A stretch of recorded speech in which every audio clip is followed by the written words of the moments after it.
Merci à vous, messieurs. Pas de dames aujourd'hui, malheureusement, mais merci d'être là.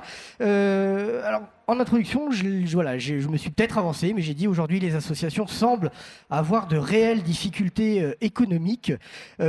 J'aimerais déjà savoir si vous confirmez ou non cette information. En tout cas, déjà pour les représentants des associations qui sont ici, est-ce que vous êtes réellement dans une situation économique difficile, critique ou non, selon les associations? Alors, on va peut-être commencer par le président, puisqu'il a pris le micro de la Fédération des secouristes français Croix-Blanche, Walter Henry. On ne peut pas dire qu'on est en difficulté financière grave. Ce qu'on peut dire, c'est que les pouvoirs publics nous demandent de plus en plus d'actions, de plus en plus de moyens, sont très exigeants sur leurs demandes. Et en face de toutes ces exigences, nous n'avons rien au niveau, on va dire, financement État ou même collectivité territoriale, puisqu'aujourd'hui, toutes les collectivités territoriales sont de plus en plus dans la difficulté elles-mêmes pour gérer leur budget. Je sais de quoi je parle, puisque je suis aussi fonctionnaire territorial en dehors du milieu associatif que je gère, et il est très compliqué d'obtenir des subventions. Au-delà de ça, on a énormément d'exigences. On parle de réforme bientôt des véhicules, on parle de matériel qui est extrêmement coûteux. On est là avec beaucoup de partenaires sur les stands et on voit le coût de l'ensemble des matériels qui sont obligatoires, puisqu'il y a une règle sur les DPS d'avoir un minimum de matériel, plutôt un maximum d'ailleurs, avec tout un décliné très précis dont on ne peut pas sortir. On ne nous offre pas ce matériel, on ne nous le subventionne pas, et en gros, je pense que mes collègues seront d'accord là-dessus, nos subventions viennent de l'interne, c'est-à-dire qu'on s'auto-subventionne par le biais de la formation. C'est les formations qui permettent à tous nos organismes de vivre et de générer des bénéfices. Et on a des fois l'interrogation du public qui se demande pourquoi il faudrait payer pour devenir secouriste, pour s'engager dans une association, alors que c'est un acte bénévole, et qu'en contrepartie, ils ne comprennent pas pourquoi il faudrait en plus qu'ils payent. Mais parce que c'est ce qui nous permet de générer des bénéfices et d'investir dans le matériel, d'investir dans les véhicules, qui est extrêmement coûteux et qui est obligatoire, tout simplement. Philippe Testa, vous corroborez? Oui, alors pour compléter un peu ce que vient de dire Walter, on a une entrée qui est liée en fait au modèle qui est imposé par la loi de sécurité civile de 2004 et qui a structuré en fait les associations au fil du temps et qui, à notre sens, parce que je pense qu'on partage les choses, est arrivé sûrement un peu à son terme dans le modèle et dans le modèle économique imposé. C'est-à-dire de dire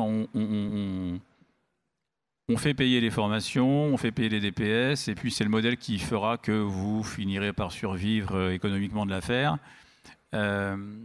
Alors qu'on sait aujourd'hui qu'on arrive vraiment au terme de ce modèle simplement parce qu'on nous demande effectivement un certain nombre de choses, que les exigences ont augmenté, que par exemple les normes évoluent aussi, qu'il va falloir qu'on change, qu'on mette aux normes tous nos véhicules d'ici à 2028, ce qui pour la Croix-Rouge française représente 350 véhicules à changer. Donc multiplié par en moyenne, si on prend une fourchette basse, 70 000 € par véhicule, vous voyez la somme qu'il faut investir. Donc investir très bien, mais investir pour quelle activité? Investir pour quel lendemain en fait?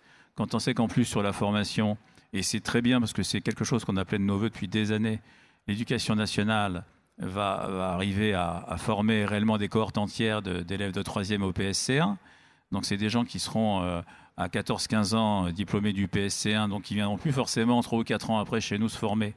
Et alors qu'on sait que le PSC1 est encore la porte d'entrée dans nos équipes la plus privilégiée aujourd'hui. Donc qu'est-ce qu'on peut leur proposer ensuite pour pouvoir intégrer notre activité avec un modèle économique qui là va être vraiment entamé, parce que si plus personne vient au PSC1, ce que vient de dire Walter ne tiendra plus, c'est-à-dire qu'effectivement on n'aura plus cette ressource financière qui vient de la formation de base. Voilà, donc, et ça c'est ce qui arrive demain. C'est-à-dire que si en 2021 l'éducation nationale commence réellement à sortir les cohortes de 300 000 élèves à peu près par an, on peut penser qu'en 2025-2026, parce que je pense que l'effet ne sera pas directement, nous impactera pas directement dès la première année, mais dans les 2-3 ans qui suivront, on aura cet effet-là.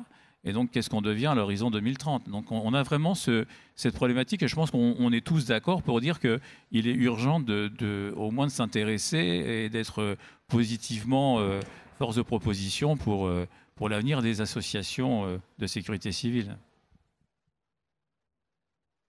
Alors là-dessus, on est tout à fait d'accord. Pourquoi ? Parce que le risque à moyen terme, c'est que vu qu'on ne fera plus de PSC1, derrière, donc, il y aura une perte financière, mais également, il y aura peut-être une perte au niveau des bénévoles. Pourquoi ? Parce que le PSC1, ou les gestes qui sauvent, permettent également de recruter des bénévoles. Et donc, à la suite, le risque, plus de bénévoles. Derrière, peut-être une professionnalisation sur les DPS. C'est ça la finalité, peut-être d'ici 10 ans. Donc, c'est une bonne question là-dessus à se poser. Donc, en fait, finalement, le fait qu'on veuille former la population en masse aux gestes qui sauvent, c'est une bonne chose pour des questions de résilience. En revanche, pour vous, si j'ai bien compris, il y a un vrai risque et ça demande effectivement d'essayer de trouver d'autres moyens, en tout cas, de faire venir des gens chez vous. Et ouais, tout à fait. Docteur Pourret ? Oui, à la fois, il y a un risque, bon, certes, pour autant, il y a un bien pour la population, sa résilience et efficacité. Et en effet, il y a cette question de comment les associations survivront, et notamment, pour rebondir un petit peu, vu la variété des missions qui leur sont confiées et qui ne sont pas liées qu'au secourisme, mais qui sont aussi liées au soutien de la population post-crise, par exemple, qui a un coût, et qui est supporté par cet argent qui est donné pour la formation au secourisme.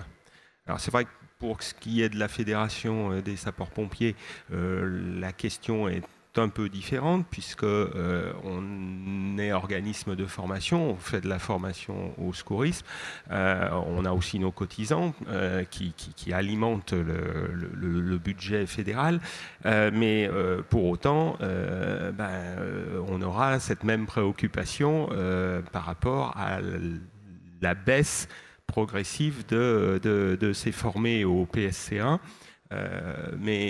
Bon, alors après, quel schéma ? Est-ce que l'éducation nationale formera elle-même en interne tous les élèves ? Est-ce que l'éducation nationale se tournera vers les associations pour former les élèves ? Point d'interrogation. L'expérience dans l'Ain, par exemple, c'est que c'est le SDIS qui forme les 8000 collégiens au secourisme, avec une convention avec l'éducation nationale. Voilà.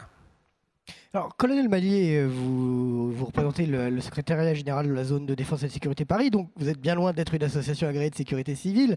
En revanche, vous travaillez beaucoup avec eux et leur avenir peut vous impacter également.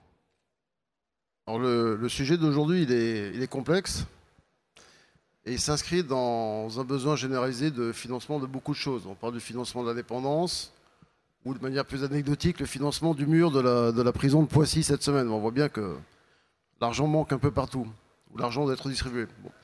Je reprends le mot que vous avez dit tout à l'heure, le mot de la résilience. Lorsqu'il se passe quelque chose quelque part, et c'est bien relayé par les réseaux sociaux, chaque citoyen désormais est extrêmement exigeant, qu'il habite dans le Cantal ou qu'il habite en région parisienne.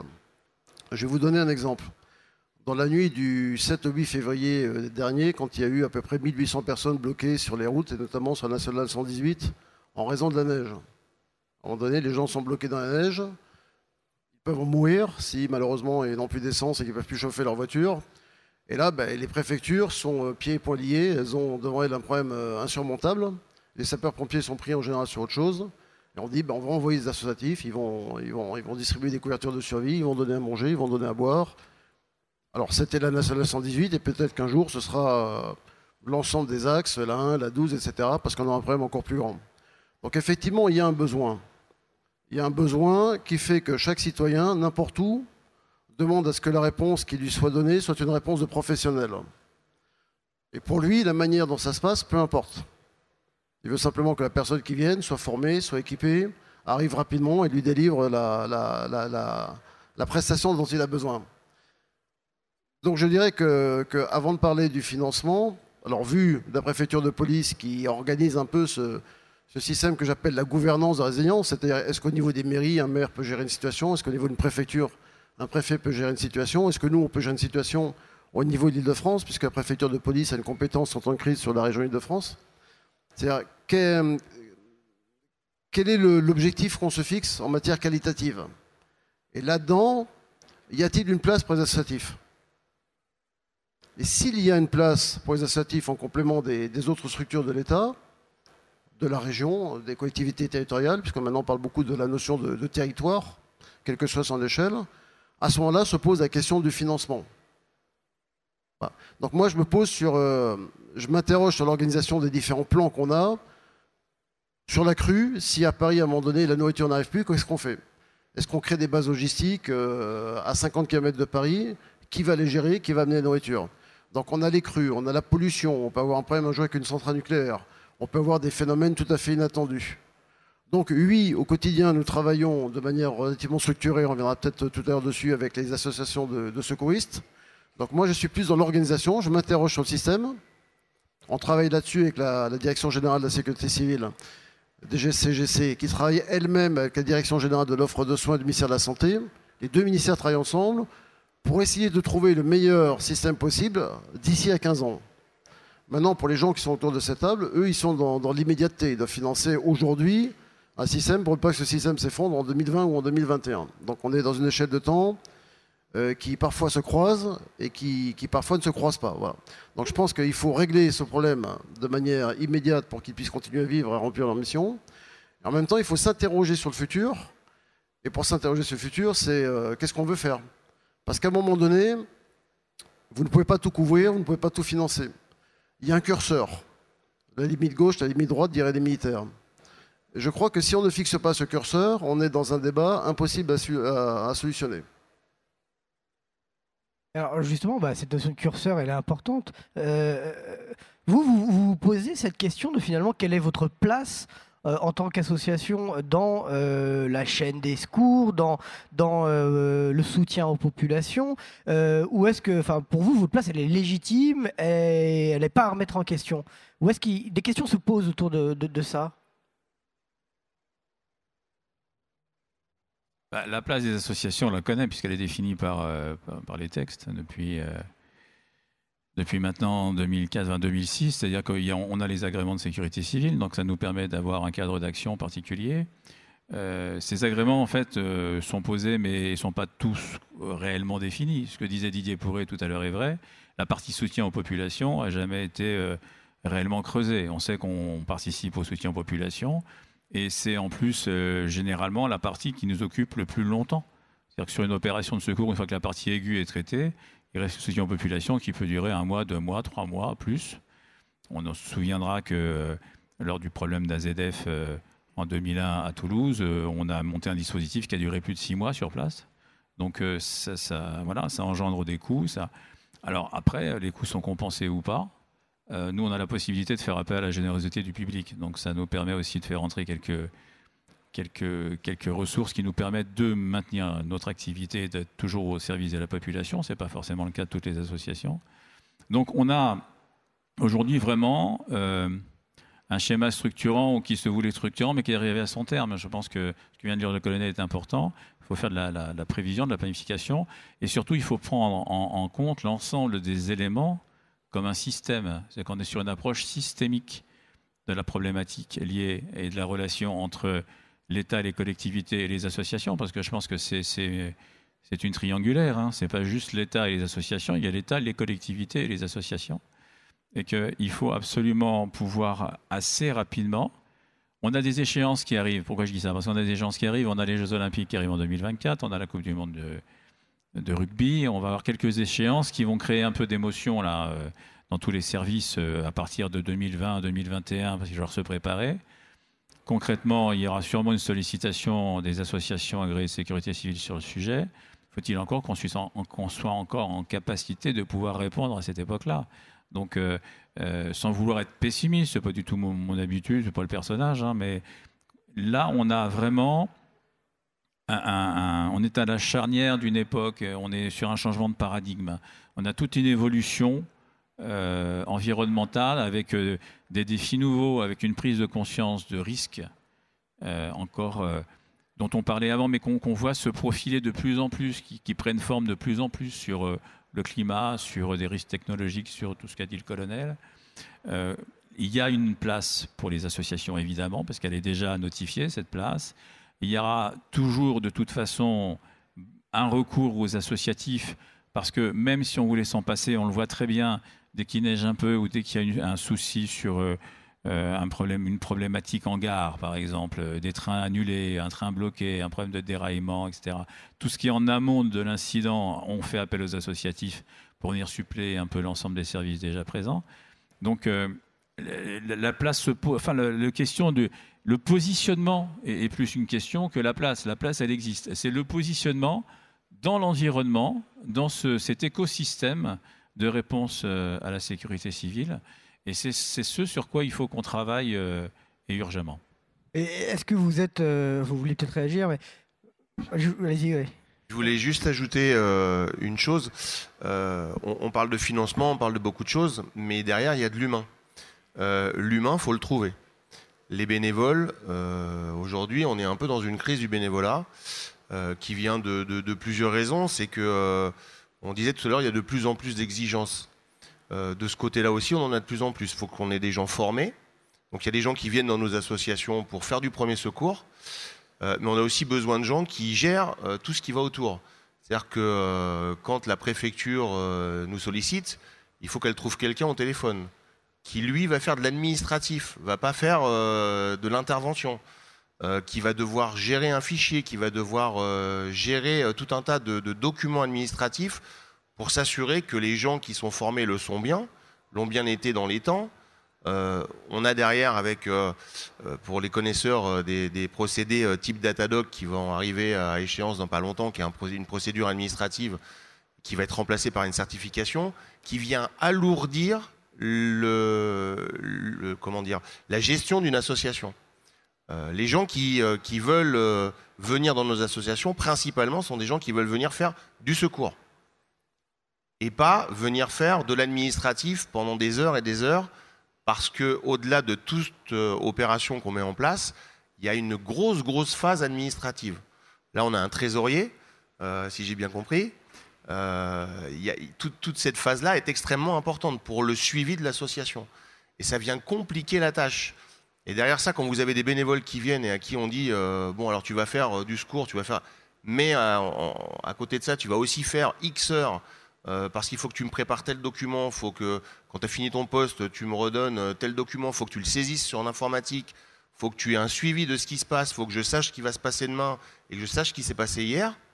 C'est une complication supplémentaire qui est obligatoire puisqu'il faut qu'on ait ce suivi, mais qui vient nous compliquer la tâche. Et la crise du bénévolat aujourd'hui, on est en plein dedans. Et là, ce n'est pas une question de finance, hein. C'est une question juste de trouver les ressources humaines.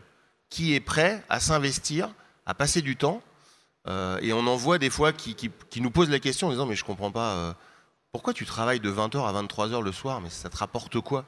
Je ne comprends pas. Il y a des gens qui ne comprennent pas qu'on puisse s'investir dans une association. Alors là, on est dans le premier secours, mais ça peut être dans le sport, dans tout autre domaine. Et qui s'interrogent là-dessus et qui disent non, mais moi, ça c'est pas pour moi. Ça. Combien tu payes? Non, je ne paye pas. C'est ça aussi. Voilà. Et toutes ces complications viennent alourdir le fonctionnement d'une association. Et pour compléter là-dessus, la plupart du temps, lorsque quelqu'un se présente, on lui dit qu'il est bénévole. Souvent, ils font l'amalgame entre le bénévole et le volontaire.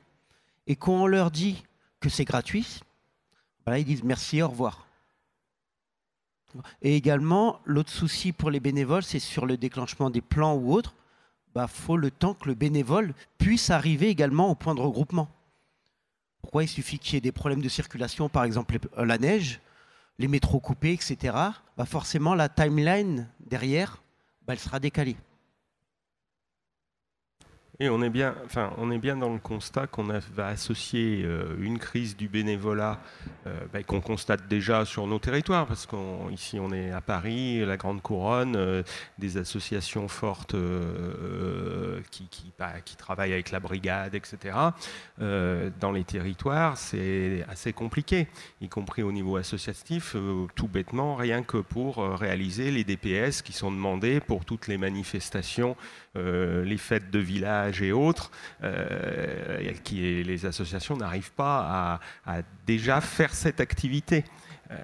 Et on va associer à ça potentiellement une crise financière.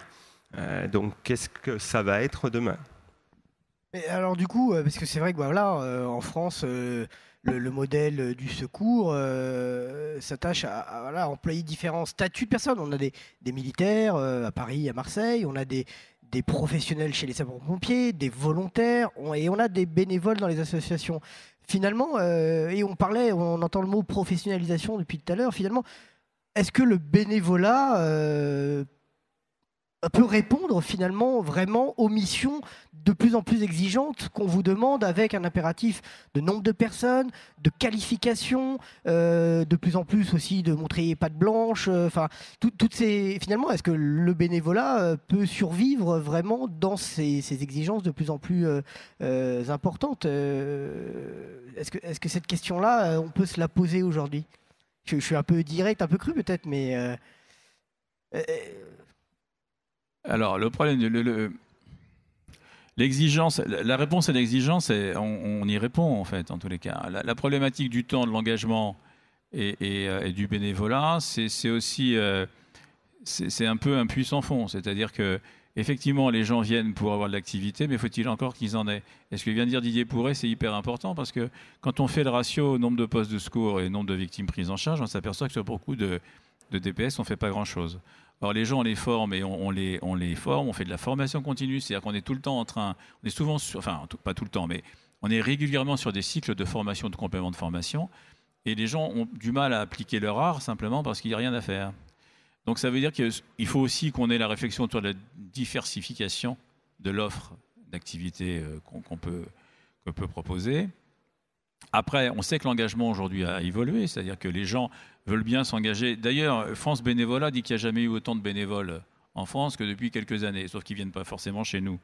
Simplement parce qu'on a une activité qui est bien spécifique, qui n'est pas forcément simple, qui a des contraintes.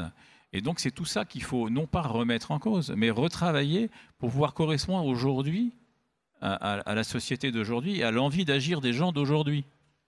C'est-à-dire que on se le dit souvent au CNPC, puisqu'on est au CNPC, on se voit souvent. On fonctionne souvent avec des gimmicks des années 90 et on est en 2020. C'est-à-dire qu'effectivement, on ne va pas retourner au tableau noir et à la craie, enfin pas tout de suite. Donc concrètement, il faut qu'on puisse aussi s'adapter à l'envie d'agir des gens d'aujourd'hui, à leurs contraintes et leur proposer de l'activité, parce que les gens viennent vraiment pour ça. Walter a raison, les gens viennent vraiment pour l'activité. Faire de l'administratif, avoir quelques contraintes peut-être un peu, mais pas trop. Et lorsqu'on voit même sur des formations que sur du PSE, on passe beaucoup de temps à rédiger des tas de choses et sûrement moins de temps face à face avec les gens pour les former, on peut se poser un certain nombre de questions et surtout avoir le besoin et vraiment prendre conscience qu'il faut adapter l'ensemble des systèmes pour qu'on puisse continuer à avoir quelque chose qui soit un peu, moi, j'appelle ça souvent un peu rock'n'roll, c'est-à-dire qui donne envie de bouger aux gens. Voilà. Donc je pense que c'est un premier fait. Je voudrais ajouter aussi, on parle quand il y a des déclenchements un petit peu inopinés, quel qu'en soit le motif, que ce soit des inondations, des catastrophes naturelles ou autres, la possibilité de laisser à tous nos secouristes, à tous nos bénévoles, de se rendre sur zone. Je dis ça pourquoi moi je suis fonctionnaire territorial, je vous l'ai dit tout à l'heure.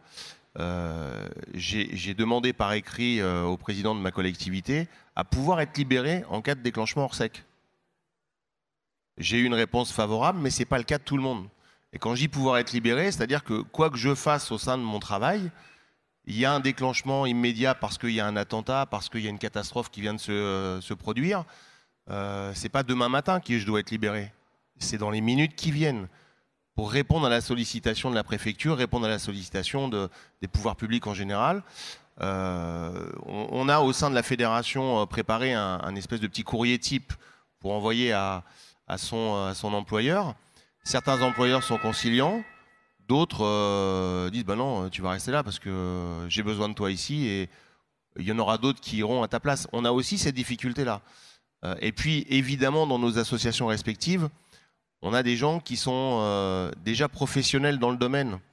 Parce que qui est attiré pour faire du premier secours, si ce n'est déjà des pompiers, si ce n'est déjà des gens qui sont au sein des services des urgences, du SMUR, de la police et autres.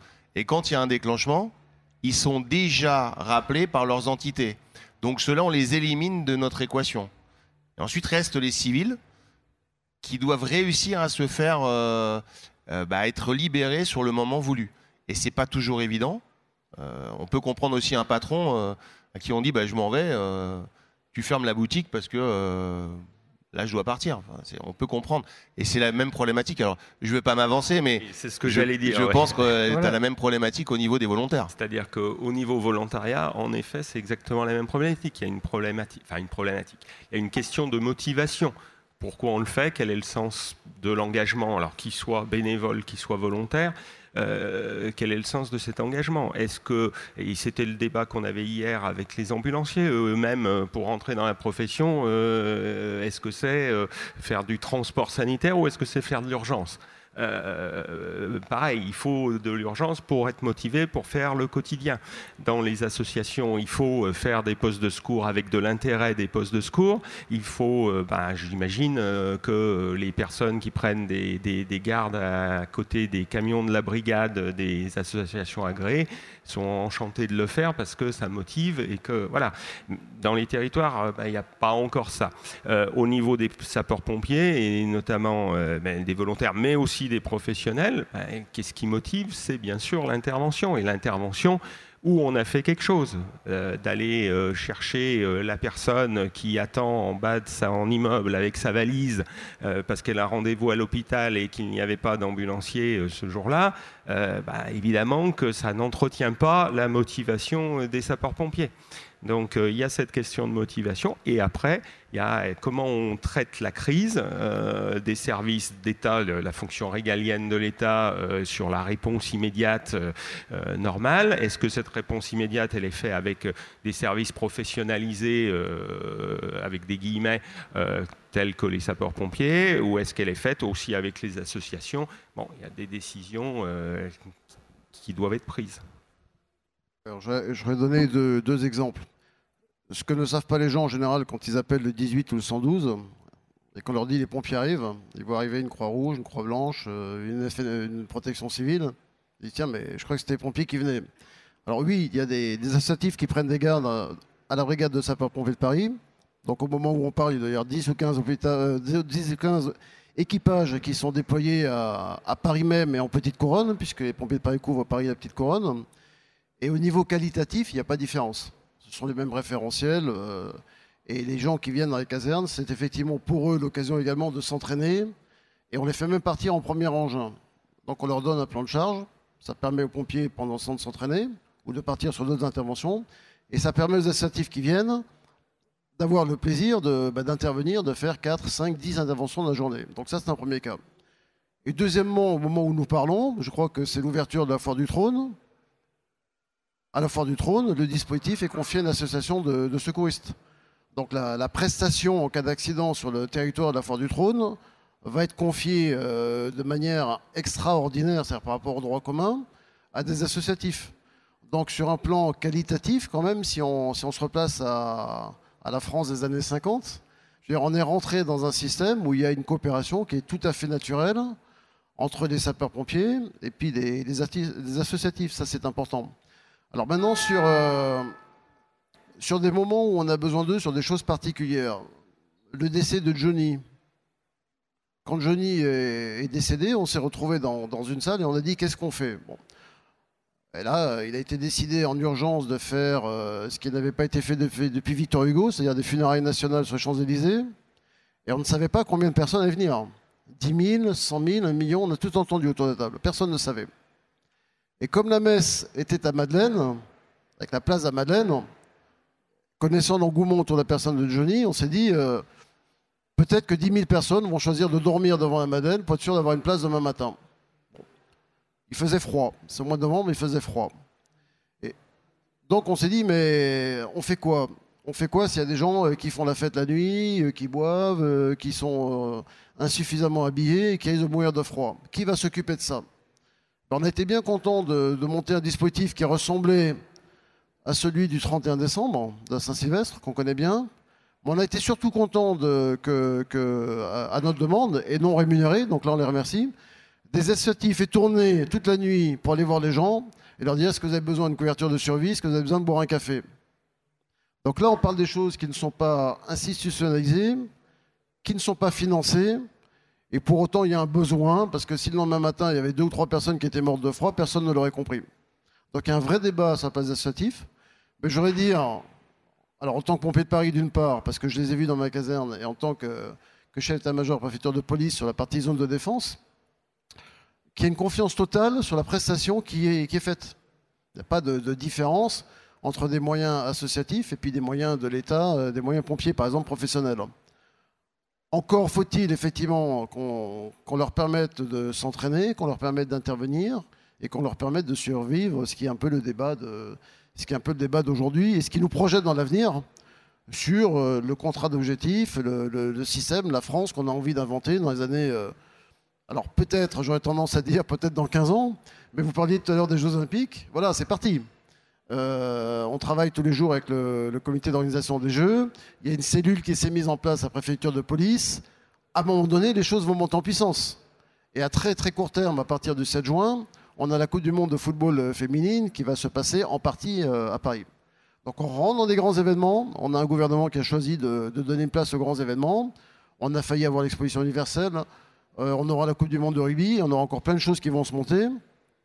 Et pour les Jeux Olympiques, c'est peut-être effectivement l'aiguillon qui fait qu'on va développer un certain nombre de problématiques de manière accélérée, parce que là on aura un contrat sur objectif et peut-être des financements particuliers, ça demeure à voir. Ce sera intéressant en tout cas. Et alors des financements particuliers, mais justement, est-ce que sur des événements qui sont programmés comme ça, est-ce que les associations, à partir du moment où vous sollicitent, vous n'avez pas aussi une carte à jouer en disant, bah écoutez, nous, ok, mais il y a un moment, il faut mettre un peu la main à la poche, quoi. Enfin, parce qu'on c'est bien gentil de dire, vous le disiez tout à l'heure, bah, ils vous ont rendu service, vous n'étiez pas rémunéré, merci. Bon, mais est-ce que le merci, est-ce que la poignée de main, elle suffit à faire tourner une structure, quelle qu'elle soit, même associative? Non, la réponse est non, concrètement. La loi de modernisation nous donnait la possibilité, qui existait déjà un peu avant, de facturer les événements pour lesquels on met en place des dispositifs. La difficulté, c'est que donc on répond à des appels d'offres, on est sur une sorte de marché du secours organisé par des bénévoles à l'intention de dispositifs alors complètement différents qui vont de la kermesse au grand rassemblement. Donc l'échelle est très large. Et puisque les associations, je pense, intrinsèquement, ne sont pas vraiment préparées pour faire du marketing ou pour faire de la vente, on se retrouve avec quelques ambiguïtés sur certains territoires où on a beau essayer de chiffrer ce que coûte un dispositif à la journée ou à la demi-journée. Ensuite, l'organisation prend souvent le mieux disant, et le mieux disant n'est pas forcément le même dispositif. Enfin bon, il y a des choses qui sont très différentes. Sauf qu'on est sur un marché niche, donc c'est un marché où il n'y a pas de TVA, enfin ça n'intéresse pas vraiment beaucoup les autorités. Donc en fait, moi je pense que ce modèle-là, encore une fois, nous appauvrit plus qu'il nous rapporte quoi que ce soit. Puisqu'en fait, on finit par, passez-moi l'expression, mais se tirer la bourre sur des dispositifs où en fait il n'y a pas forcément besoin, mais enfin en tous les cas, pour pouvoir exister, avoir de l'activité, on nous a mis dans une sorte d'engrenage qui ne correspond pas forcément à la philosophie d'emploi de nos associations. Donc voilà, c'est comme ça. Donc maintenant qu'on sait qu'on a fait le constat, c'est comment on fait demain. C'est toujours pareil. Comment est-ce qu'on rebondit et comment est-ce qu'on essaye? Si on devait facturer réellement sur un gros dispositif, je passe un grand rassemblement, la mise en place d'une centaine de personnes avec du matériel, etc., ça coûterait des centaines de milliers d'euros. Généralement, la prestation, elle coûte entre 10 et 25 000, 35 000 euros au maxi.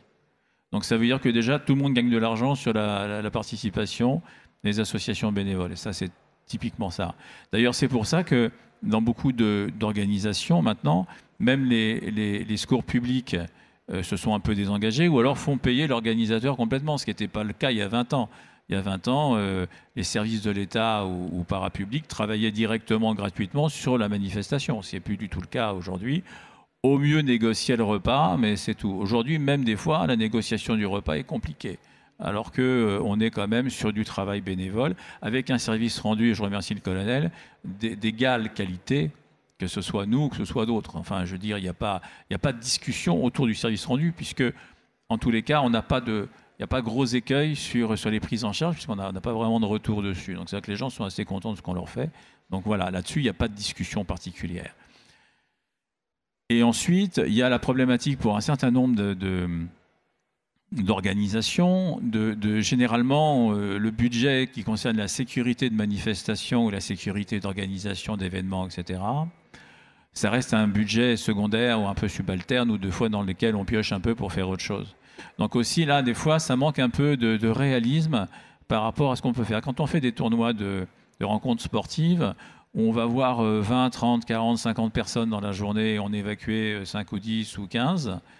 Réellement, si on devait chiffrer ce que ça coûte, si on mettait réellement des professionnels, du matériel, enfin, si c'était une structure réellement professionnelle qui prenait en charge les choses, ça coûterait largement plus que les 1200 ou 1300 euros le week-end que peuvent nous allouer les associations. Donc, c'est pas qu'on court après l'argent, c'est juste qu'il faut qu'on puisse équilibrer nos comptes et faire que si on veut continuer à remplacer le matériel, former les gens, les habiller, etc., il faut qu'on puisse avoir des subventions et on ne peut pas être non plus financier des services publics, des collectivités, de l'État. Voilà.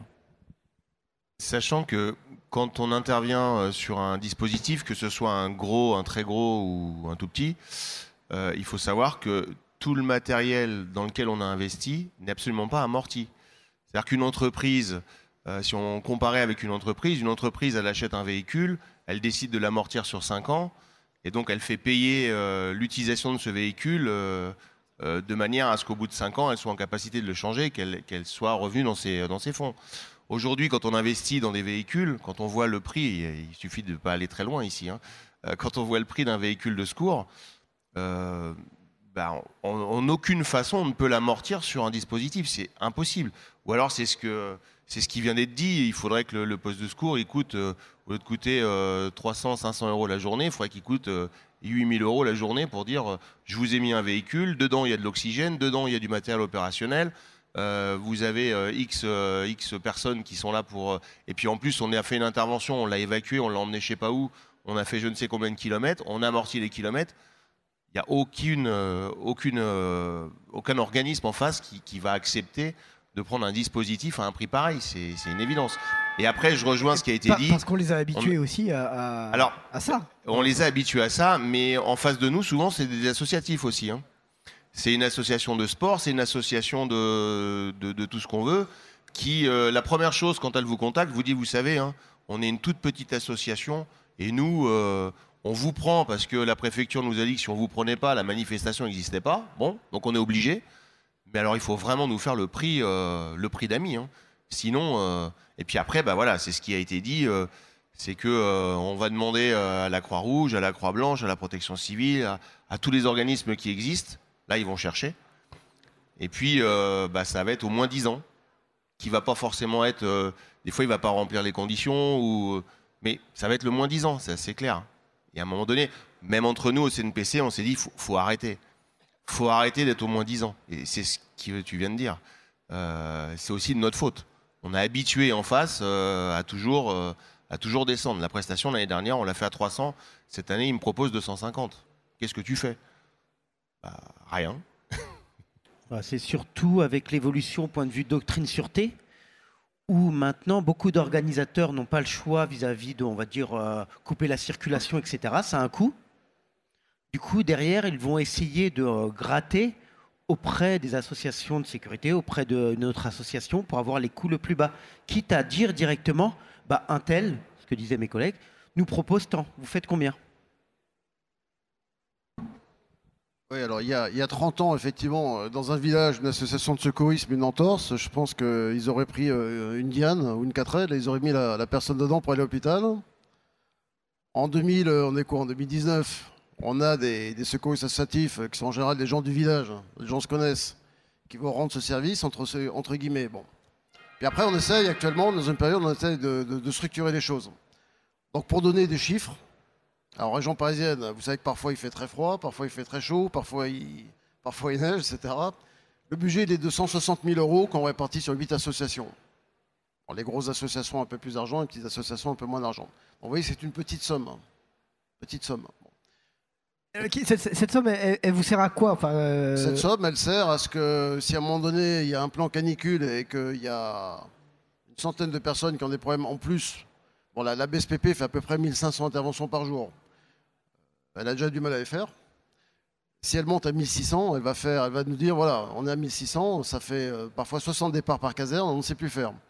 Donc moi, je vais appeler les associatifs, je leur dis, est-ce qu'on peut avoir 10, 15, 20 engins associatifs qu'on va mettre dans les casernes? Donc je vais les rémunérer. Alors, quand on est dans la BSPP, on a à peu près 1200, 1500 interventions par jour. Donc ça fait en gros 80 casernes, en gros 8000 pompiers. Parce que c'est à peu près constant. Quand on est dans le monde associatif, souvent ce sont des pointes. Le week-end, il y a plus de monde. Le jeudi soir, on sait que sur les Champs-Élysées, il y a plus d'interventions que le mardi soir, parce que les gens sortent le jeudi soir, vendredi soir, samedi soir. Bon. Donc on va faire recours à un système où il y a un investissement, il y a des coûts d'investissement dans les structures, dans les véhicules, et il y a des besoins RH qui sont en règle générale, actuellement, en règle générale, ponctuels. Donc on ne peut pas construire un système associatif qu'on va financer de manière pérenne. Bon. Et je pense que le débat dans l'avenir, si vous prenez l'éventail de ce qu'on appelle le SAP, le secours à personne, ou le SUAP, le secours d'urgence à personne, il y a un éventail très large qui va de ce qu'on appelle, entre guillemets, la bobologie, c'est-à-dire une petite entorse, à des choses extrêmement graves, une personne qui est défenestrée, polytraumatisée. Bon. La question, c'est est-ce qu'on veut que l'ensemble de l'éventail du SUAP soit, comme actuellement, plutôt traité par le SAMU vers le haut du SUAP et puis on va dire des sapeurs-pompiers sur l'ensemble de l'éventail? Ou est-ce qu'à un moment donné, on veut donner une place aux associatifs, soit localement, soit sur une partie de cet éventail? Alors je vous dis ça parce que c'est formalisé dans certains pays. Moi j'ai vu par exemple à Munich, où les associatifs sont dans la salle de prise d'appel des pompiers et puis partent avec les pompiers.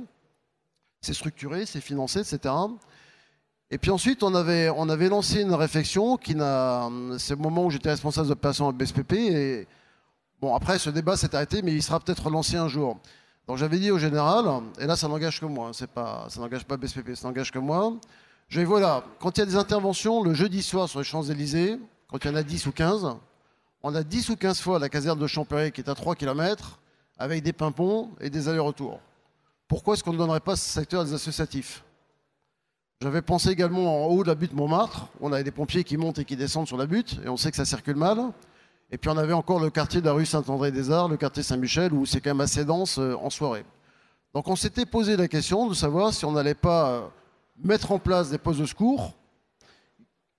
Quand les gens auraient appelé le 18, on leur a dit, bon, bah, vous êtes rue Saint-André-des-Arts, voilà, vous avez un poste associatif au 13 rue Saint-André-des-Arts. Bon. Alors bien évidemment, on avait l'idée sur un plan opérationnel, dans le cadre de notre coopération avec les associatifs. En revanche, on n'avait pas de financement pour ça. Donc quand je vous dis que le financement, il faut d'abord définir l'objectif qu'on veut atteindre, on définit un objectif, on regarde qui le réalise, et après se pose la question du financement. Et si possible, ces trois questions en parallèle. Donc pour l'instant, cette idée, on la creuse, mais effectivement, elle n'est pas structurée sur un plan financier. Et j'aurais terminé, parce que je ne veux pas monopoliser le micro. Les Américains ont eu ce problème en Louisiane. Ils n'ont pas eu de réactivité à l'époque de la catastrophe en Louisiane. Et depuis, ils ont abondé un fonds à travers la FEMA, leur système de gestion de catastrophe. Et ils ont une tirelire, je crois qu'elle est de 14 milliards, le chiffre est peut-être faux. Et quand ils ont un problème, ils ouvrent la tirelire, ils prennent tout de suite de l'argent et ils règlent leurs problèmes. Donc ils ont une approche qui est un petit peu différente de la nôtre, où on a des lignes budgétaires, mais ces lignes budgétaires ne sont pas forcément abondées. Et les tirelires sont peut-être un peu plus vides aussi chez nous, non? Comment? La tirelire, elle est peut-être pas non plus remplie de la même façon. C'est un choix en fait de société. C'est-à-dire il y a un budget, il est voté, il est choisi par un gouvernement, il est voté par la représentation nationale. Et sur les débats qu'on a, c'est qu'est-ce qu'on veut en tant que citoyen. On voit bien qu'actuellement il y a un grand débat citoyen. On parle de la notion de territoire, de ce genre de choses. Et finalement la représentation nationale met en place ce que veulent les citoyens à travers leurs choix. Donc dans le débat qu'on a aujourd'hui, est-ce qu'il sera relayé? Qu'est-ce qu'on veut construire? On parlait du jalon des Jeux Olympiques. Moi, je ne sais pas. Mais ce que je souhaite, c'est que si un jour je suis demandeur, que j'ai un problème, j'ai quelqu'un qui arrive rapidement, qui soit performant et auquel on ait donné les moyens d'intervenir, quel qu'il soit, y compris s'il est associatif. Alors on a tourné autour aussi d'un sujet qui est le sujet du poids de la réglementation. Puisque tout est réglementé en France, que ce soit le camion, que ce soit le permis pour conduire le camion, que ce soit la formation, que ce soit l'équipement, que ce soit j'organise la fête du village et il me faut aussi ça, ça et ça. Alors tout partant de bonnes intentions de sécurité, évidemment, et de cette notion que il faut être en capacité de faire face à toute situation, de la plus grave, comme vous disiez, mon colonel, au petit pansement parce que la personne s'est fait une ampoule. Et ça à la fois sont des contraintes, et des contraintes qui limitent beaucoup les initiatives. Donc il y a une interrogation, c'est comment assouplir sans la dénaturer cette réglementation et permettre des évolutions qui soient facilitées par la réglementation et non pas bloquées par une non-évolution de la réglementation. Parce que faire évoluer la réglementation, c'est très compliqué, alors que la technologie évolue, que les produits, les capacités techniques permettent de faire des choses qui ne sont pas actuellement réglementaires. Et il y a cette espèce de frein de la réglementation, même si le règlement a été fait initialement pour améliorer une situation. Alors justement, cette question de la réglementation, et vous en parliez tout à l'heure, notamment aussi de normes de véhicules qui changent et on vous impose des normes qui remettent en question beaucoup de choses dans vos organisations. Et je rebondis parallèlement à ce que disait le colonel Mallier par rapport aux pompiers de Paris qui disent nous 1500 interventions par jour on sait faire, si on a 1600 on ne sait plus faire, trouvez-nous une solution. Est-ce que vous êtes en capacité de dire aussi, quand on vous demande quelque chose, de dire écoutez, nous ça on sait pas faire, un DPS à 300 €, on ne saurait pas débloquer tant de bénévoles pour venir en aide si on n'a pas d'aide. Est-ce que vous avez, je dirais, une force, un poids face soit aux organisateurs d'événements, soit face aux préfectures, soit face à l'État aujourd'hui, pour un peu taper du poing sur la table et dire écoutez, stop quoi. Maintenant, est-ce que vous êtes entendu aussi sur toutes ces questions qu'on vient de se poser? Alors, on a une force, on en a parlé tout à l'heure, on travaille ensemble au sein du CNPC. C'est une force parce que sur le terrain, on peut être à certains moments concurrent, c'est ce qu'on a évoqué tout à l'heure, et attirer les prix vers le bas dans certains domaines. On est aussi complémentaires. On a des endroits où, bien évidemment, on est complémentaires. Je pense au circuit du Mans, je pense à des très grosses manifestations sur la capitale ou autres, où ça n'est pas une seule association qui intervient, mais bien évidemment un cumul de X associations qui permettent de répondre au dispositif. Cette force qu'on a au sein du CNPC, c'est aussi de faire des propositions. On n'est pas là dans la critique. La critique, elle sert à rien si elle n'est pas argumentée et si elle ne fait pas avancer le débat. Au CNPC, on réfléchit sur un certain nombre de sujets, dont ceux-là, entre autres, pour faire avancer les choses, pour améliorer les choses. On a parlé des agréments de formation, on a parlé des agréments de DPS, on a parlé de la reconnaissance du milieu associatif. On parle d'un certain nombre de sujets. On fait des propositions précisément à la direction générale pour dire voilà, ça pourrait être amélioré de tel et tel sens. Et puis après, pour répondre précisément à la question, à un moment donné, de dire non, en fait, on ne dit pas non, on dit on ne peut pas. C'est même pas une question de non-volonté. C'est dire, on nous appelle tout à l'heure pour me dire il faut 25 véhicules dans 1 heure à Paris. Peut-être on en enverra 3, peut-être que mes collègues en enverront 10, il en enverra 2, ça fera pas 25, mais on en aura envoyé 12, et puis il faudra s'en contenter parce que malheureusement on ne pourra pas faire plus parce qu'on les a pas, ces véhicules, où ils sont déjà engagés ailleurs, on ne peut pas les désengager. C'est aussi ces problématiques qu'on peut rencontrer au quotidien. C'est pas une non-volonté, il faut bien comprendre ça, Ouais. c'est des fois une non-possibilité. Et ça revient à ce que je disais tout à l'heure, en week-end, une catastrophe, mon colonel disait, plus facile de trouver des bénévoles et d'avoir un nombre important de gens qui vont se déranger. En pleine semaine, à 10h du matin, tous ceux qui sont de service quelque part, pour les déloger de leur service, ça va être une sacrée affaire. Et oui, peut-être on a les véhicules pour le coup, mais on n'a plus les gens pour les mettre dedans. Donc c'est toutes ces complications qui nous amèneraient dans certains cas à dire non. Et puis, je vais en terminer. J'ai aussi constaté, on a eu des inondations sur l'Essonne il y a 2 ans, je crois, et on a découvert dans une réunion de crise en préfecture que des collectivités ne savaient même pas que le milieu associatif existait. Je parle de maires, là, c'est des élus qui étaient présents et qui découvraient, puisqu'on était, alors là évidemment on était tous ensemble, les collègues de la Croix-Rouge, de l'UMPS, de la Protection Civile, on avait tous les organismes qui étaient représentés en tenue, donc ça permettait d'être visuel. Et certains élus sont venus nous voir à la fin en disant mais vous pouvez faire quelque chose pour nous ?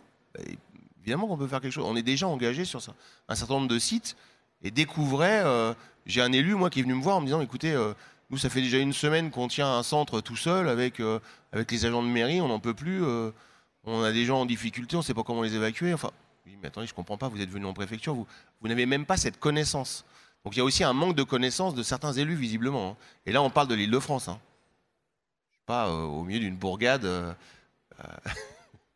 Oui, bon, je suis un peu surpris, mais alors, dans les choses positives, depuis effectivement une trentaine d'années, ce qui s'est mis en place, on demande aux maires maintenant de mettre en place des plans communaux de sauvegarde. Ce qui fait que si demain il y a un bus qui se renverse et qu'il y a un plan rouge, il y aura toujours un gymnase qui sera ouvert et au moins quelques lits picots puis quelques boîtes de rations. Donc ça se met en place. On le voit bien quand il y a une catastrophe à télé. Souvent, on vous dit un gymnase a été ouvert. Voilà. Alors, maintenant, c'est naturel. Ça ne l'était pas avant. Et puis ensuite, dans les préfectures, normalement, il y a un service qui s'appelle le service interministériel de défense et protection civile qui doit coordonner les maires. Par rapport à la question que vous posiez sur le coût lié aux normes. Bon. Quel que soit l'endroit où vous habitez, imaginons une femme qui perd les os et qui doit absolument aller dans une maternité rapidement. Qu'elle habite dans un village du Cantal ou en région parisienne, elle veut que la prestation soit la même. Bon. Donc ça va être cher, le véhicule va être cher, et puis la maternité dans laquelle elle va aller a un coût. C'est cher également parce qu'il faut qu'elle délivre la même prestation, qu'elle soit dans un petit département ou dans un grand département. Donc in fine, le danger, puisque chaque pion coûte cher, c'est-à-dire le véhicule, la structure associative et puis la maternité, c'est que vous ayez moins de maternité et puis moins de véhicules associatifs. Donc, vu sur les contrats d'objectifs, la question c'est est-ce qu'on est dans une logique de moyens ou est-ce qu'on est dans une logique de résultats ? Je pense que le débat, il se pose un petit peu comme ça aussi.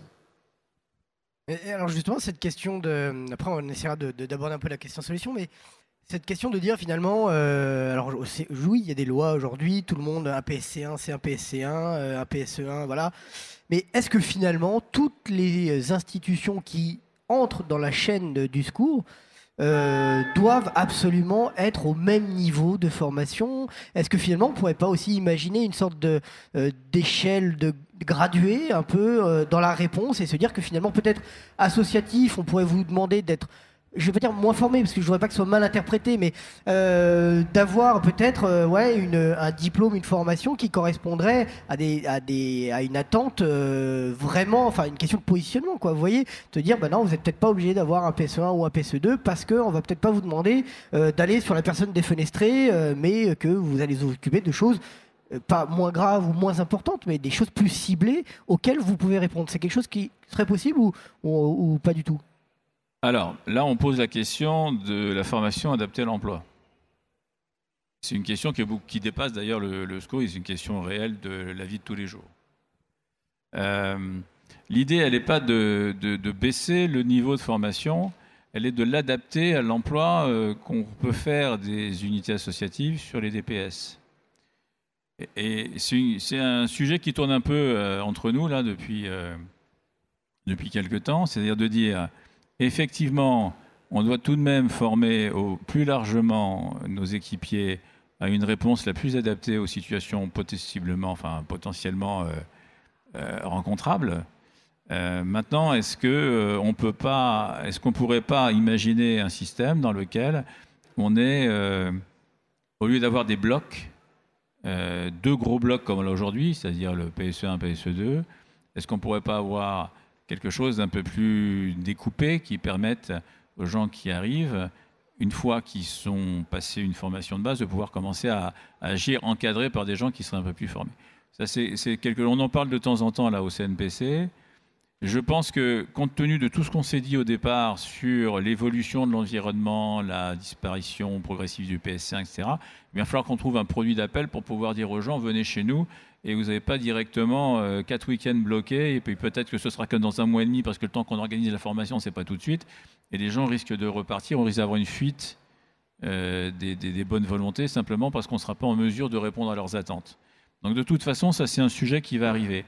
Après, de dire moins formé, non, je pense que il faut qu'on puisse avoir accès au maximum de formations possible. Après, peut-être que c'est l'approche de la formation continue qu'il faut peut-être aussi un peu retravailler. On est encore une fois, même si les programmes ont évolué, c'est-à-dire qu'ils ont pris, vous savez que depuis une quinzaine d'années, on est plus sur une approche par les compétences, c'est-à-dire à partir des situations, quelles compétences je mets en combinatoire pour pouvoir répondre à la situation, etc. C'est à peu près ce qui se fait à peu près partout. Et dans le secourisme, on a commencé à adapter ça. Mais on est encore dans une situation où on est sur deux méthodes. La méthode un peu ancienne, qui était plus une méthode plutôt académique, où on était très attaché à la référence du geste et juste de la conformité au référentiel, à une approche plus d'accompagnement de la personne formée et de se dire que on veut lui transmettre des compétences qui vont être ensuite développées sur le terrain. Et donc, pour pouvoir développer sur le terrain, il faut de l'activité. Donc, on est vraiment sur une approche systémique du monde de la formation et ensuite de l'emploi. Moi, je pense qu'il n'y a pas de dichotomie, on ne peut pas séparer le je forme du j'agis. Donc, c'est vraiment toute une révolution à organiser, oui. Alors, au niveau sapeur-pompier, on est aussi évidemment dans cette réflexion, puisque en effet, on essaye petit à petit d'adapter la formation à l'activité. Est-ce qu'un pompier qui maintenant fait 84% de son activité en secours à personne, est-ce que tous les pompiers doivent savoir éteindre les incendies et faire des désincarcérations ? Point d'interrogation. Certains ont déjà fait le pas de la différenciation des activités. Est-ce que et puis l'autre chose qu'on constate nous au niveau de l'activité secours d'urgence à personne, c'est qu'on a nécessité de changer un peu la formation. C'est-à-dire qu'on fait à la fois de l'assistance et sur l'assistance. Et sans être péjoratif dans le terme assistance, c'est une autre prise en charge, un autre relationnel à mettre en place avec les personnes qu'on va aider. Et ça, il faut l'apprendre. Et ça, c'est pas prévu dans le PSE. Deuxièmement, on fait de la plus grosse technicité avec des transports plus longs, avec l'éloignement des plateaux techniques hospitaliers et la concentration des plateaux techniques hospitaliers. Les transports sont plus longs, donc la surveillance prend une part beaucoup plus importante dans notre activité pendant le transport. Et donc tout ça, c'est pas prévu dans le PSE. Donc il faut qu'on travaille à enrichir le champ de compétences du sapeur-pompier pour ce qui nous concerne, mais est-ce que c'est tous les sapeurs-pompiers du VSAV? Est-ce que c'est certains dans le VSAV? Donc ça, c'est toutes des questions aussi sur lesquelles on travaille actuellement. Après, ce qui compte également, c'est la prise en charge de la victime. Pourquoi? Parce que les gens ne comprendront pas pourquoi une structure prendra en charge correctement, or qu'une autre ne fera pas la même chose. Et l'autre souci également, ce qui a été dit, c'est la prise en charge, on va dire, psychologique de l'après-intervention pour la victime sur le bienfait pour éviter tout ce qui est syndrome post-traumatique, pour éviter à la fin d'une intervention qu'il y ait une rupture brutale entre, on va dire, la prise en charge des primo-intervenants et la prise en charge soit pré-hospitalière, soit hospitalière. qu'on essaie de créer au niveau national, dans la graduation de la qualité du geste qui est fait, je ne pense pas qu'il faut le faire effectivement dans le monde associatif. Je pense que ce qu'il faut, c'est que déjà quand quelque chose de grave arrive chez vous, en tant que citoyen, vous sachiez quoi faire. Ça, ce sont les gestes qui sauvent. Parce qu'il faut agir tout de suite. Après, vous avez en deuxième échelon des secouristes. Ces secouristes peuvent être associatifs, ils peuvent être sapeurs-pompiers. Après, vous avez la gestion de ce qui est spécifiquement sapeurs-pompiers. Après, vous avez la gestion de ce qui est spécifiquement médical. Donc ça peut être par exemple la réponse des SAMU. Et ensuite, vous avez le monde hospitalier, c'est-à-dire la répartition des hôpitaux. Donc, la question, c'est quand il se passe quelque chose quelque part, est-ce que j'ai un effecteur qui arrive rapidement quelque part? Si c'est dans la minute, parce que c'est chez vous que vous savez intervenir, c'est bien. Si dans les 10 minutes, vous avez une équipe de secouristes qui arrive, quelle que soit son origine, c'est bien. Si dans la demi-heure, vous avez un SAMU qui vient, c'est bien. Et si vous êtes à maximum 3 quarts d'heure dans l'hôpital, c'est très bien. Donc la question, c'est sur la prestation qu'on délivre en rapidité, sur les 5 pions que j'ai dit, est-ce que c'est jouable ou pas partout? Est-ce que c'est jouable ou pas partout? Alors si on prend les incendies, si ça brûle à Paris, en 5 minutes, il y a des pompiers. Si c'est une ferme qui brûle dans le Cantal et que c'est en hiver, elle va brûler la ferme. Bon, à un moment donné, il y a ce qu'on appelle le résiduel, il y a ce qu'on ne peut pas couvrir. En revanche, si on prend chacun de ces pions, c'est-à-dire, est-ce qu'on peut imaginer que des hôpitaux soient moins performants que d'autres? Est-ce qu'on peut imaginer que des équipes de SAMU soient moins performantes que d'autres? Que des pompiers soient moins performants que d'autres? Et donc que des associatifs soient moins performants que d'autres? Je ne pense pas que ce soit une approche qu'on veut privilégier. Je pense que c'est plus dans la complémentarité, dans la globalité du système, et que la question qui se pose donc, c'est quelle est la place des associatifs dans ces pions? Et puis si on veut leur donner une place, comment on la finance? Et cette question, est-ce qu'elle se pose, je dirais, est-ce que vous discutez avec les différents pions dont le colonel Mallier vient de parler, pour trouver justement des solutions, pour trouver votre position, pour trouver votre modèle, qu'il soit économique ou... Elles existent, ces discussions, parce qu'on a parlé du CNPC, ok, c'est une chose, mais derrière, il y a la DGCGC, la DGOS, ça discute, ça cherche vraiment des solutions aujourd'hui ou pas? Je crois qu'aujourd'hui, on est dans une phase, en tous les cas, je pense que l'ensemble des associations l'ont comprise, on est dans une phase de réflexion autour de la légitimité du travail qu'on fournit. C'est-à-dire qu'on fournit un travail, on est souvent remercié. Maintenant, il faudrait que ce travail soit pris en compte d'une façon un peu plus large. C'est-à-dire qu'il soit pris en considération comme participation au maintien d'une partie de la santé de la population. C'est-à-dire que lorsqu'on prend quelqu'un en charge et qu'on l'emmène à l'hôpital, c'est toujours ça de gagner sur le transport, non pas parce qu'il est gratuit, mais parce qu'on arrive à emmener quelqu'un, la mettre en relation avec la chaîne de prise en charge médicale, ce qui n'est pas anodin, surtout quand on, par exemple, je pense au dispositif de réseau de secours de la région parisienne, dans des quartiers où la personne ne serait pas forcément à l'hôpital par ses propres moyens, parce qu'elle ne peut pas, enfin, elle est isolée, n'a pas de moyens particuliers, et qu'elle n'aurait pas forcément pu ou même pensé avoir recours à des moyens privés. Donc on est quand même là-dessus, et ça, c'est pas valorisé, c'est-à-dire que l'ensemble de ce travail-là n'est pas valorisé. Donc on a déjà ce problème de légitimité au départ, de montrer, de rendre visible ce qu'on fait, et de faire qu'ensuite, lorsqu'on va discuter avec les autorités, on puisse être reconnu comme partenaire plein et entier, et non pas comme... parce que la dénomination des autorités envers les associations, c'est le tiers secteur. Ils nous appellent le tiers secteur. Je trouve que c'est pas très élégant comme appellation, mais enfin, en tous les cas, c'est comme ça qu'on nous appelle. Donc, très bien. Au moins, on a une qualification, enfin, de tiers secteur, donc c'est déjà pas mal. On apparaît au tableau. Donc après, c'est aussi à nous, c'est pour ça que ce que disait Walter tout à l'heure est important, avec le CNPC d'une part, parce qu'on représente un peu quelque chose à un certain nombre d'associations, on veut être force de proposition pour qu'on prenne en considération un certain nombre de choses. On le voit très régulièrement, même sur des opérations où, par exemple, à l'EMAGE, on voit des associatifs, mais on n'est pas cité dans le commentaire.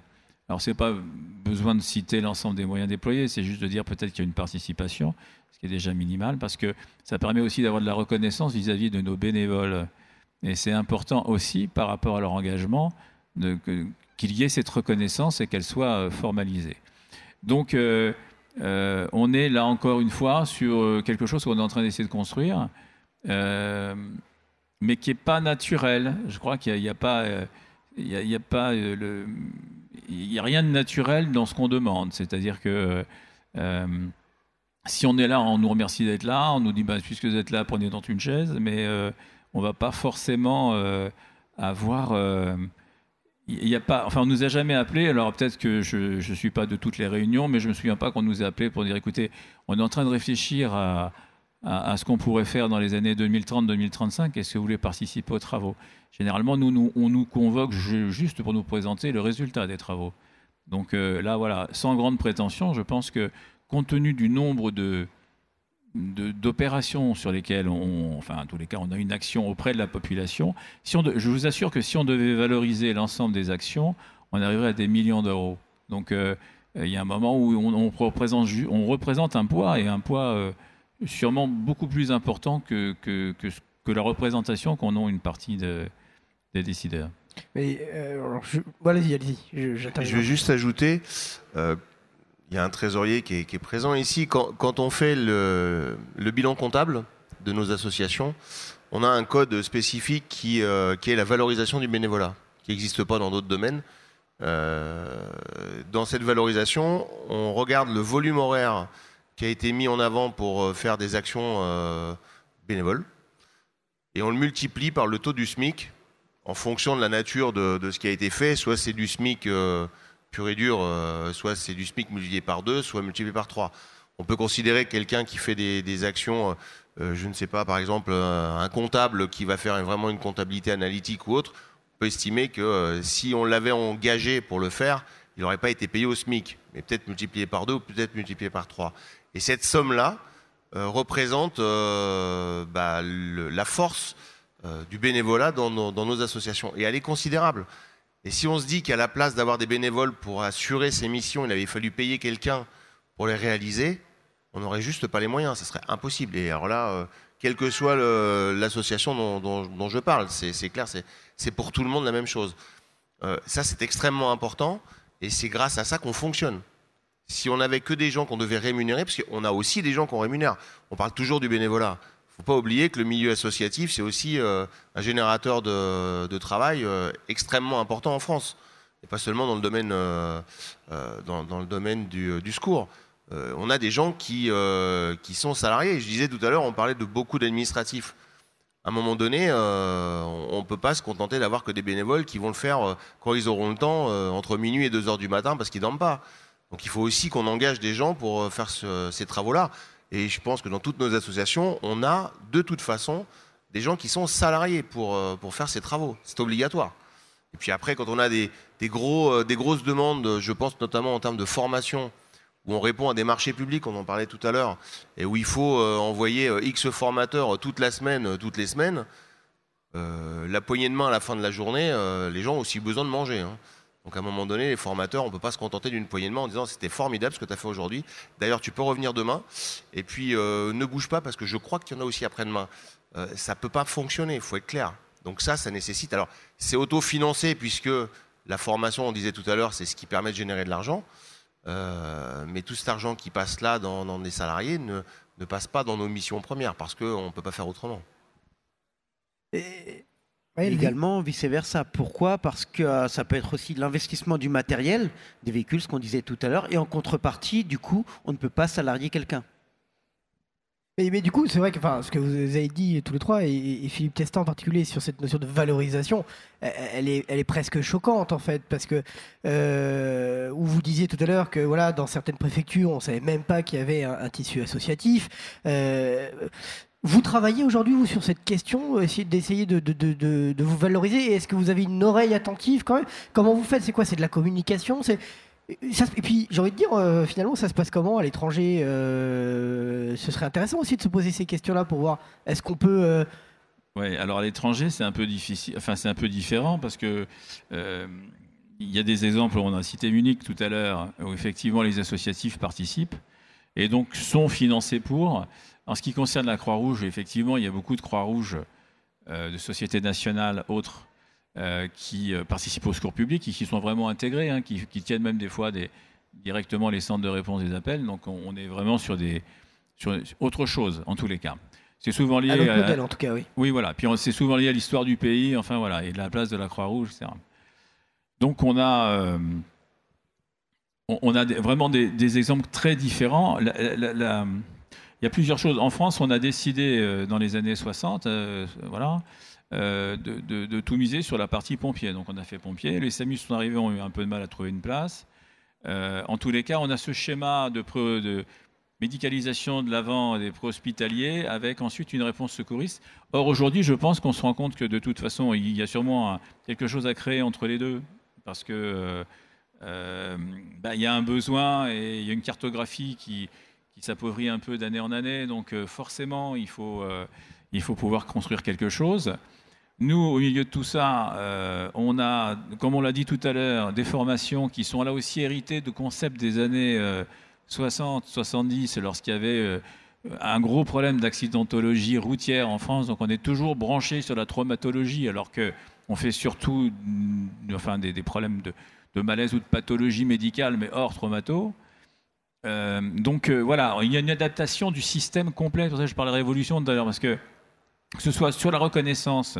En fait, il y a tellement de problèmes à gérer aujourd'hui, je pense, que lorsque les associations toquent et disent « Écoutez, nous aussi, on a quelque chose à dire », on dit « Oh là là, qu'est-ce qu'ils vont nous demander ?» Ensuite, il y a une représentation politique. On se dit combien ils sont, 50 000, 60 000, bon, ça va, ils ne vont pas nous mettre Paris à sac, donc ça va aller. Oui, mais il n'y a pas que ça, parce qu'en fait, ça, c'est la représentation de l'État. Ensuite, nous, on vit dans les collectivités, c'est-à-dire qu'en fait, c'est nos unités de proximité qui font l'affaire.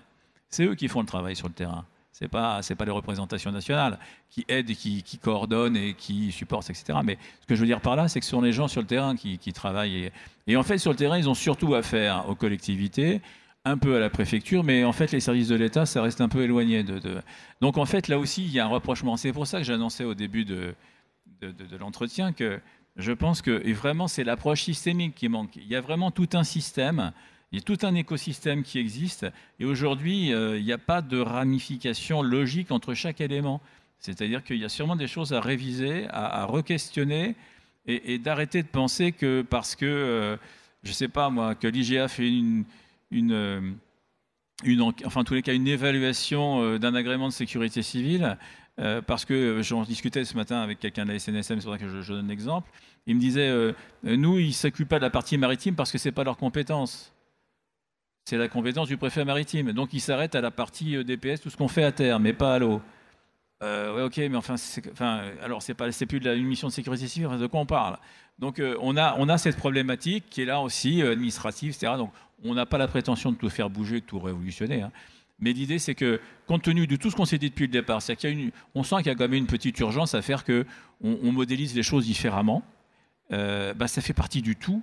Et qu'il est temps maintenant, parce qu'on sent aussi que c'est la période qui veut ça, et qu'on n'a peut-être pas encore, comme on le disait aussi, encore 10 ans à passer sur le sujet, et qu'il y a une immédiateté dont on doit tenir compte en tous les cas, et dont l'ensemble des décideurs, et en particulier nos interfaces d'État, doivent considérer en tout cas. Considérer et surtout, si j'ai bien compris, vous écoutez et vous prendre en considération. J'ai l'impression que c'est le problème est là, il n'y a pas de dialogue en fait aujourd'hui. Si, il y a un dialogue, mais c'est-à-dire que pour l'instant, c'est un peu comme quand on va dans des conseils départementaux et jusqu'à présent, souvent, on va au conseil départemental, on demande une subvention. Aujourd'hui, on ne demande pas qu'une subvention. On présente d'abord nos activités, on valorise nos activités, on leur dit combien ils font d'économies sur ce qu'on fait en plus, et ensuite on leur demande de l'argent. Et souvent, c'est beaucoup plus rémunérateur pour nous que juste aller et dire écoutez, cette année la subvention elle était de 25 000, elle descend à 17, est-ce qu'on ne peut pas avoir 25 parce que vous comprenez, nous on est un peu juste. Oui, très bien, sauf que ça ne suffit plus aujourd'hui, il faut pouvoir argumenter et on le sait, et avec force argument. C'est-à-dire que même sur certaines activités, on a sur des conseils départementaux des gens qui sont délégués par le conseil départemental pour voir ce qu'on annonce est vrai. Est-ce que ça existe réellement dans les communes? Est-ce qu'on fait réellement ce qu'on annonce? Donc, mais c'est très bien d'ailleurs, on est transparent là-dessus, il n'y a pas de souci. On leur montre et on leur montre encore plus, donc c'est bien. Et ça prouve un problème de confiance aussi finalement. Oui, mais parce qu'on est un peu, vous savez, on est à la limite du je te tape dans la main et ça marchera demain. Enfin, donc, c'est la représentation qu'ils en ont. Alors qu'en fait, on s'est vraiment structuré et la loi de modernisation nous a vraiment aidé à se professionnaliser. Si le mot professionnel doit intervenir, c'est là-dessus. C'est pas que les gens soient payés, c'est que de toute façon, la structure, il y avait un rapport qui avait été fait par la DGSC il y a quoi, 3, 4 ans, 5 ans, je sais plus, qui avait été fait à l'initiative de Fabien Testa, je crois, qui est pas de ma famille, mais enfin on a le même nom. Mais concrètement, il disait ça. Il disait que les associatifs, c'était vraiment structuré d'une façon plutôt intéressante, parce que c'est un peu ce que l'État souhaitait quand la loi a été promulguée. Mais concrètement, aujourd'hui, très bien, la loi elle a 10 ans, 12 ans, 13 ans, même plus, 15 ans, mais enfin sur l'application directe, plutôt 2006, donc on va dire 12. Eh bien, allons-y maintenant. Il est temps de revoir les choses, réinterroger les choses et repartir sûrement sur de nouvelles donnes. Et on voit bien dans ce que tu dis, c'est le besoin de transversalité qu'on retient tous, mais avec l'impression d'une gestion réellement en tuyau d'orgue, je dirais sans interministérialité, c'est l'impression que ça nous donne. Et avec des enjeux de partout qui vont converger et qui vont poser des problèmes. Nous, la fédération, on est très, très attentif à la directive européenne sur le temps de travail.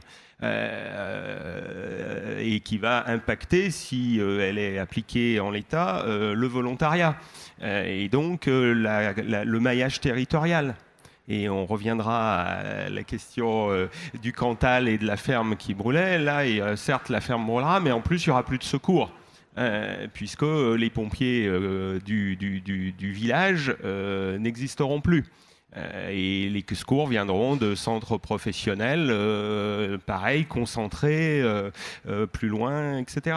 On reviendra peut-être au villageois qui prendra son seau et qui viendra éteindre l'incendie. Alors après, ça c'est la résilience, en effet, voilà, mais structurée comment, voilà. Et donc convergence de différents éléments, le bénévolat, le financement associatif, la directive européenne sur le temps de travail, mais qui impactera aussi toute la structure sociale et associative aussi. À un moment donné, il faut que le débat soit cartésien. Si on prend un département, n'importe quel département, entre un département montagneux, on va prendre la Savoie, et puis un département, la Vendée, qui est près de la mer, on n'a pas tout à fait les mêmes risques. Donc on analyse les risques du département, et par rapport aux risques de ce département, on décide de mettre en place telle organisation de pompiers. Elle est adaptée au département, ce qu'on appelle un schéma départemental d'analyse et de couverture des risques. Et parce qu'on a analysé les risques, et parce qu'on a décidé de les couvrir, derrière, il y a le financement qui va avec le niveau de couverture qu'on a défini. Donc c'est une approche cartésienne. Et à ma connaissance, sauf à être démenti, ça n'existe pas par rapport au milieu des associatifs agréés de sécurité civile. Donc je rejoins l'idée des tuyaux d'orgue. Il y a un travail qui a été fait par le ministère de l'Intérieur. Il y a un travail qui a été fait par le ministère de la Santé sur la répartition des SAMU, par exemple. Maintenant, la question, c'est, là on est dans la transversalité. Qui assure la transversalité, comment on l'assure et comment on la finance? Très bien, merci. Il nous reste quelques minutes. Juste, je voudrais savoir si vous, dans la salle, vous aviez envie éventuellement de réagir, de poser une question, de faire part d'une expérience personnelle, dans la limite du débat qui nous anime aujourd'hui, bien sûr. N'hésitez pas à vous présenter, qu'on sache à qui on a affaire. Bien, donc moi je suis Sébastien, je suis de la Croix-Rouge, plutôt au niveau local. Pour le coup. En fait, je voulais revenir un peu sur les problèmes de tarification, parce que, à mon avis, j'ai entendu parler d'associations locales, du coup, qui avaient du mal à subvenir aux besoins du poste de secours, parce qu'eux-mêmes ont peu de sous, donc du coup, ils vont avoir du mal à nous financer. C'est une réalité, c'est-à-dire qu'il y a des associations qui ont vraiment du mal, mais parallèlement, on travaille aussi pour des organismes qui ont énormément de pognon, dont le boulot, c'est d'en gagner. Par exemple, des organisateurs d'événements, des entreprises privées qui n'ont rien de caritatif. Et on a vraiment du mal, nous, je trouve, à s'aligner. C'est-à-dire qu'on a un peu cette psychorigidité à dire « ouais, mais nous, nos tarifs, c'est ça, ben on va appliquer le même tarif pour eux ». Et on a un peu du mal dans cette réflexion. Et je dirais, quelque part, on perd de l'argent, nous, à faire un poste de secours. Mais eux, derrière, ils auraient tout à fait les moyens de payer des prix beaucoup plus conséquents. Parallèlement, on a aussi le problème avec les collectivités locales.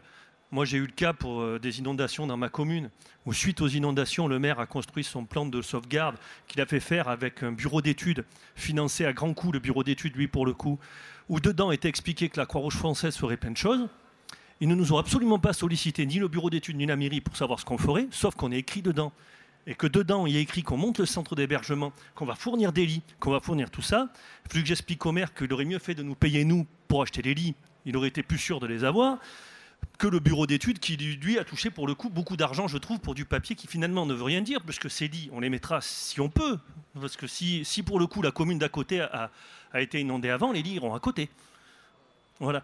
Donc j'entends qu'il y ait des organismes, qu'il y ait des problèmes pour nous financer, mais je trouve que parallèlement, il y a de l'argent qui n'est pas forcément donné là où il devrait. Alors là, on aborde la question de la tarification des DPS, de savoir est-ce qu'il faudrait que il y ait des tarifs qui soient définis, ce qui est difficile parce qu'en fonction de l'organisateur, effectivement, il n'y a pas les mêmes sommes d'argent. Et puis la deuxième question, il y a aussi toujours cette question d'image et de se dire que finalement, tiens, dès qu'on dit association, on se dit allez, c'est bon, on peut leur demander tout facilement, quoi. C'est un peu ce qu'on a dit tout à l'heure. Alors en fait, c'est une question qui, pour l'instant, ne trouve pas de résolution simplement parce qu'elle est hyper complexe. D'abord, d'un côté, quand on dit à l'État, peut-être qu'il faudrait un peu statuer sur les obligations, en tous les cas sur une tarification qui pourrait être peut-être un peu flottante, mais qui nous permette de ne pas être tout le temps en concurrence et de retrouver, je sais pas moi, une proposition de facturation sur un DPS d'une journée à 1 000 € et l'autre qui soit à 150. Ce qui, effectivement, là, on voit tout de suite où l'organisateur va prendre, enfin, sur qui l'organisateur va poser sa décision. Donc l'État là nous dit oui mais on est sur un marché donc on n'a pas à intervenir. Bon voilà, ça c'est la réponse du préfet, hein, on était ensemble Walter. Donc c'est voilà, la réponse du préfet, il nous dit oui mais là on peut pas intervenir parce que on est sur un marché, on n'a pas à entrer là-dedans, c'est pas le rôle de l'État. Bon très bien, OK. Bon. Voilà. Ensuite, on a la problématique avec les municipalités d'avoir aussi pas mal de gratuité, c'est-à-dire que souvent la municipalité met à disposition des associations un local, pas mal de facilités pour pouvoir voilà. Et ça aussi, en fait, maintenant, les municipalités sont obligées de le déclarer, donc ils nous demandent de valoriser un certain nombre de choses.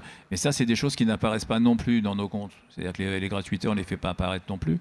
Donc ça veut dire qu'en fait, tout est sous-estimé, grosso modo, dans ce qu'on présente.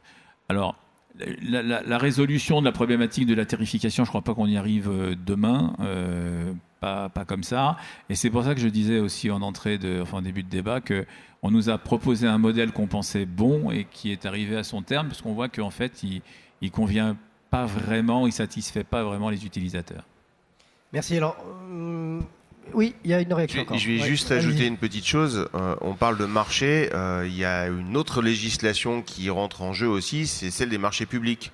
Une collectivité n'a pas d'autre choix que de passer un marché public, passer une somme. Et globalement, c'est passer 25 000 €, sauf si elle a décidé que ça serait inférieur. En plus, elle peut décider que ça soit encore pire.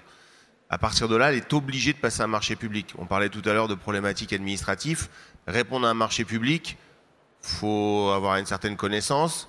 Faut aimer l'administratif parce que là, on est dans le pur et dur administratif où on va remplir 50 feuilles identiques qui vont dire la même chose ou pas loin.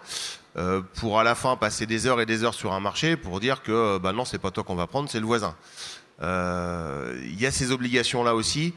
Et ces obligations, elles sont statutaires et on ne pourra pas y contrevenir. Enfin, je veux dire, des gros dispositifs de secours, j'ai vu sur Paris il n'y a pas longtemps passer un marché public sur les gros dispositifs de secours. Ils n'ont pas le choix. Ils n'ont pas le choix. Au regard des sommes qui sont mises en face, c'est une obligation. On a la même chose sur les formations. Et puis des fois, on a des marchés nationaux sur soit de la formation, soit sur des dispositifs de secours, où là, celui qui le lance n'a pas d'autre choix que de le lancer sous ce format-là. On peut pas discuter à la bonne franquette au café du coin en disant bon, tu vas me faire combien pour le prochain poste de secours? Mais non, c'est pas possible. Bon, là, pour le coup, ça engage des sommes logiquement supérieures à 25 000 €. Logiquement. Très bien, écoutez, merci. On va devoir conclure cette table ronde. Merci à tous les intervenants. Merci à vous. Je vous invite à rester pour le prochain grand témoin de SOS Méditerranée. Vous avez juste le temps d'avaler un petit sandwich. Les sandwichs ne sont pas fournis par la Croix-Rouge, ni... On leur a demandé, ils n'ont pas voulu. Non, je plaisante. On leur demande déjà beaucoup. Donc merci à vous tous et je vous invite à continuer à visiter le salon et surtout à rester pour notre prochain temps grand témoin SOS Méditerranée. À bientôt.